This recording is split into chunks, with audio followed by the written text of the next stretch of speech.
You've probably heard this story. It's become a legend in the tech world. The year is 2008. The first iPhone has just launched. Steve Jobs is looking at his revolutionary device, and he notices something wrong. Something that would bother no one else, but to him, it's a critical flaw. He looks at the Google logo, a pre-installed app on every iPhone, and he doesn't like it. Specifically, the second O in Google, the yellow one. The shade of yellow isn't quite right on the iPhone screen. So what does he do? He picks up the phone. It's a Sunday morning, and he calls Vic Gundatra, a senior executive at Google. He doesn't say hello. He just starts talking. I've been looking at the Google logo on the iPhone, and I am not happy with the icon. The second O in Google has the wrong yellow gradient. It's just wrong. I'm going to have Greg Christie fix it for you tomorrow. Is that okay with you? This story sounds bold. It sounds brash. It sounds exactly like Steve Jobs, doesn't it? The obsessive perfectionist, the design tyrant who would stop at nothing to get every single detail right. It's a fantastic story. It perfectly captures the myth of Steve Jobs. But here's the question we need to ask. Did it actually happen? To understand why this story is so believable, we have to understand the man at its center. Steve Jobs was famously, almost pathologically, obsessed with details. This wasn't just a quirk, it was the core of his philosophy. He believed that the user's experience was paramount and that even the tiniest visual flaw could break the spell, creating a feeling of shoddiness that would damage how people felt about a product. Think about the original Macintosh. Jobs insisted on specific fonts when most computers had one blocky, generic typeface. He obsessed over the internal layout of the computer circuit board, even though 99% of users would never see it. Why? Because he believed in craftsmanship. He believed that true quality went all the way through, from the visible surface to the hidden core. And that obsession didn't just apply to Apple's own products. If your app or service was going to be featured on an iPhone, it had to meet his standards. Jobs regularly gave direct, often blunt, feedback to partners if their work appeared on his platform. He saw the iPhone not just as a piece of hardware, but as a curated experience. Every icon, every app, was part of a larger whole. A poorly designed icon from a partner was like a smudge on a masterpiece. So, the idea of him calling a partner to complain about a color? It fits his character profile perfectly. He had a reputation for these kinds of calls. But there's another layer to this, a technical reality that most people forget when they hear this story today.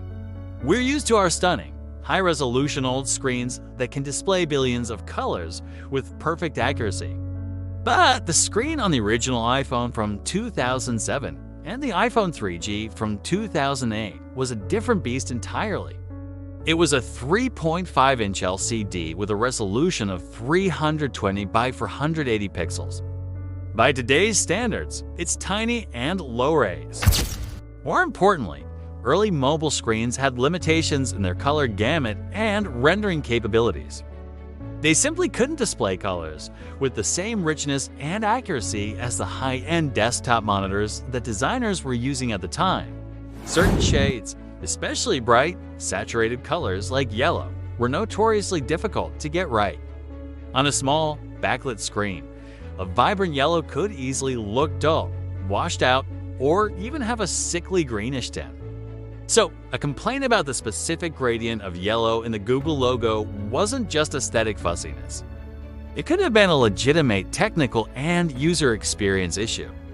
A logo that looked great on a 20-inch monitor might look terrible on a 3.5-inch phone screen. A color that was supposed to pop could end up looking muddy and low contrast, making the icon less recognizable and less appealing. Given these technical constraints of 2008, a complaint like this wouldn't have been unreasonable at all. It was a real problem that designers had to solve. Now, let's look at the relationship between Apple and Google at that time. It is easy to see them through today's lens. colossal rivals battling for control of the mobile universe with iOS and Android. But in 2008, the landscape was completely different. They weren't rivals, they were close partners. The iPhone launched with key Google services built right into the operating system. There was no App Store at first. Google Search was the default search engine in Safari. Google Maps was the asterisk mapping application. And YouTube, which Google owned, was also a default pre-installed app. The partnership was deep. Steve Jobs even proudly demonstrated these Google services on stage during the original iPhone keynote in 2007. This wasn't just a business arrangement, it was a strategic alliance. And the relationship at the top was even closer. Google's CEO at the time, Eric Schmidt, actually sat on Apple's board of directors. Let that sink in. The CEO of Google was helping to guide the strategic direction of Apple. So, high-level conversations between the two companies weren't just normal, they were constant. Jobs and Schmidt talked. Their top executives talked. Their engineering teams collaborated closely to integrate Google's services into the iPhone. A call from Steve Jobs to a Google VP wouldn't have been some shocking, out-of-the-blue event. It would have been business as usual. The context of their close partnership makes the story of the phone call not just plausible, but almost expected. All the pieces seem to fit perfectly. So, we have the obsessive personality of Steve Jobs. We have the technical limitations of the early iPhone screen. And we have the close, collaborative relationship between Apple and Google. Everything points to this story being true. So, here's the truth. After all that, what is the hard evidence? The story originates from a 2011 social media post by Vic Gundatra, the Google executive who supposedly received the call. He told the story as a personal anecdote, a tribute to Jobs' passion for excellence shortly after his passing. And it went viral.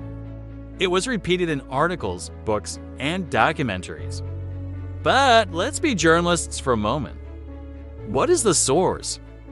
A single, second-hand account posted on social media years after the event supposedly took place. Is there a verified quote from anyone else who was there? No. Is there a recorded phone call? No. An email chain? No. Did Google's logo on the iPhone suddenly change overnight after this supposed call? No. If you look at the evolution of the Google logo and its icons from that era, you'll see a gradual change.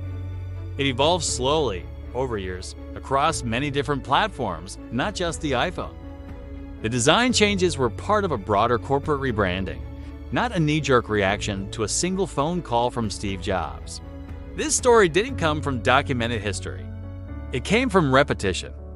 An appealing anecdote was told once, and it was so good, so perfectly aligned with what people wanted to believe, that it was shared and shared until it hardened into fact. It became a modern fable. So, why do stories like this spread so easily and become so deeply embedded in our culture? Because they feel true, even if they aren't. They reinforce the powerful myths we already hold. In this case, it's the myth of the lone genius. The idea that groundbreaking innovation comes from a single, uncompromising visionary who bends the world to their will through sheer force of personality. We love these stories. They are simple, dramatic, and cinematic. Steve Jobs, the hero, sees a flaw and, with one decisive action, makes the world a better, more beautiful place. It's a compelling narrative. But the real history of innovation is rarely so simple. It's often slower, messier, and far more collaborative. It involves teams of people, endless meetings, incremental changes, and compromises. It is less about a single dramatic phone call and more about thousands of hours of work by designers, engineers, and product managers. The real story isn't really about a yellow gradient on a Google logo. It's a fascinating case study in how tech myths are born and why they persist. They simplify complex realities into satisfying tales. But in doing so, they can sometimes obscure the more nuanced and often more interesting truth about how progress actually happens. The story of the phone call is a great story. It just might not be history. Thanks for watching. If you enjoy digging into the stories behind the tech we use every day, make sure to subscribe for more. See you in the next one.